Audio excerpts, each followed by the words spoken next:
মাশাআল্লাহ, অনেকগুলো বাচ্চা এখানে একসাথে খেলাধুলা করছে। একজন, দুজন, তিনজন, চারজন, পাঁচজন, ছয়জন, সাতজন, 7টা বাচ্চা একটা দোলনার উপরে বসে তারা খেলাধুলা করছে। এখানে আমার ছোট্ট কিউট বেবিটাও রয়েছে। এই যে এই ছোট্ট বেবিটা দুই পাশ দিয়ে দড়িটা ধরে আছে। দেখুন আরো একটা বাচ্চা এখানে এসে বসেছে। প্রায় এখন কয়জন হচ্ছে, 2, 4, 6 জন, 6 জন বাচ্চা একটা দোলনার মধ্যে বসে তারা খেলাধুলা করছে এবং খুবই আনন্দ পাচ্ছে তারা। এবং একটা বাচ্চাও কিন্তু ভয় পাচ্ছে না, সবগুলো ছোট ছোট বাচ্চা। ওরা খুবই আনন্দ পাচ্ছে এখানে। এখানে রমনা পার্কের মধ্যে বেশ কয়েকটা তিনটা হচ্ছে দোলনা রয়েছে বাচ্চাদের খেলাধুলা করার জন্য। এখানে সিঙ্গেল করে 2 জন বসতে পারে, আর হচ্ছে একসাথে বড় এটার মধ্যে বেশ কয়েকজন বসতে পারে।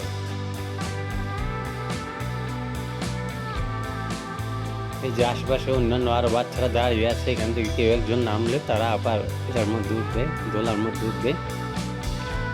আমি আমার বেবিটাকে বসায় রাখছি, ওকে নামাচ্ছে না, ও খুব মজা পাচ্ছে এখানে।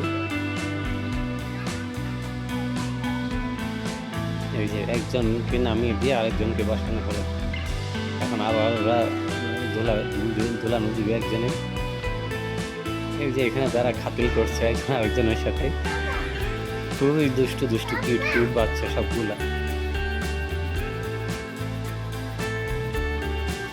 আপনারা চাইলে আপনাদের বাচ্চাদেরকে নিয়ে রমনা পার্কে যেতে পারেন, গিয়ে ওখানে এরকম ওদেরকে আনন্দের মাঝে ছেড়ে দিতে পারেন। সবাই যার যার মতো করে আনন্দ করবে। দেখুন আমার ছোট্ট কিউট বেবিটা কি সুন্দর করে হাসছে খুশিতে। ও খুব দোলনায় উঠলে খুব আনন্দ পায়। এর আগেও আমি অনেকবার উঠিয়েছি, সে খুব মজা পায়। আপনারা সবাই ভালো থাকবেন, ধন্যবাদ।